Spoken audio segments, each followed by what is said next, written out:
Hello everyone, welcome back to another Transformers review, and I thought I'd do another G1 Targetmaster Junior again. This is another Decepticon called Quake, and he comes with two Nebulan Targetmasters, and that is Heater and Tiptop. And I believe Heater is the black one on top and Tiptop is the purple one there. As you can see, he comes in a tank mode, which I believe is a Leopard tank, a German Leopard tank. Not dissimilar to the style of tank from the Overlord tank mode. There's a similar sort of shape to it, though I believe that one's based on the American Abrams. But again, don't quote me on that. So we've got some very nice moulding details on the tank mode. The camera can pick those out. Gone a bit glary, there you go.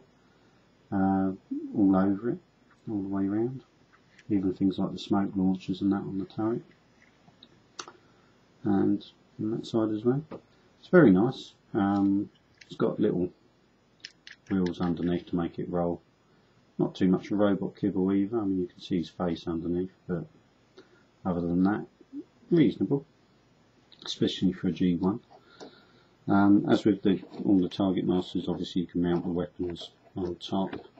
You did have the added feature you could take out, because it's just pegged in his main tank barrel, and you could swap it actually for the Targetmasters to make a different tank barrel mode, which is a nice little feature, and that works either way round. You can do it with Heater as well, so you can have him like a twin barreled cannon, but that doesn't quite look right.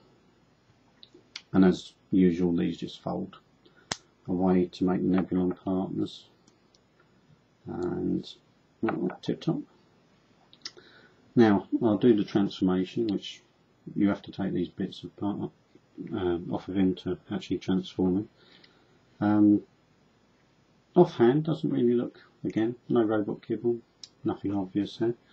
So what you do is you separate the back of the tank, like so, and that swings right round and together at the front there. Quite a simple transformation on this figure really. At the back of the tank you've got two black parts which just fold out, become his feet, and then the grey turret splits down the middle and then just turns round, and again you've got little clip-in fists which you just have to get with your nail, and you've got little hands that are just folded in inside there, and that's him transformed. Now you've got the added bonus, you've got another little gun which you will hold as well, but I tend to put that on his arm in the turret, what would have been the machine gun position, which these were fixed to, and of course he can hold Tip-Top and Heater in his hands, as with all Targetmasters. No real leg articulation on this figure because of the transformation, but at least he has got some better arm articulation than Spinister, in the fact that he can at least move his arms a little bit at the shoulder. Head movement, there is some as well, so he can turn his head, but quite a nice figure. I definitely recommend him. You can pick him up quite cheap, though often he's missing his Nebulons, but he's worth it even if you're just picking up the main, sort of like with the main gun barrel. Not great on the back, obviously there's a fair bit of tank kibble, so to speak there, no real robot detail, though you can see a lot of the tank detail there.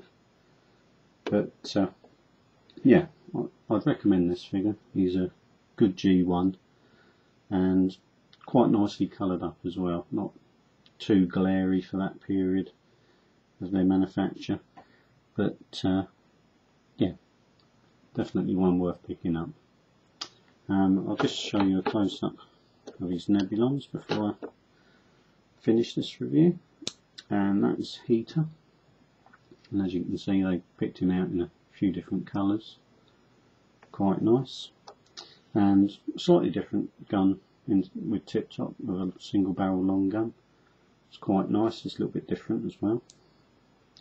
And they only just sort of changed his colour slightly. It does pick up quite well on the camera, but these 3 colours as well. And again, you've got like little rocket launchers and that on his shoulders.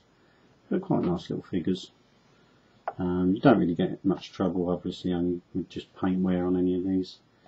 But as with the main figure, all of the figure is pretty much just solid plastic mouldings, so only scratch wear. Obviously you get a bit of sticker wear, and the only place to watch is his face, which is a painted application. And sometimes you get the broken, well, people call them ears, but I don't know what you class them as, antenna on his head. Sometimes you get those broken, but other than that, he's a pretty sturdy figure. And obviously another bit what's often missing is the tank gun barrel. But yeah, definitely worth picking up if you can get this figure. And as I say, definitely one I'd recommend.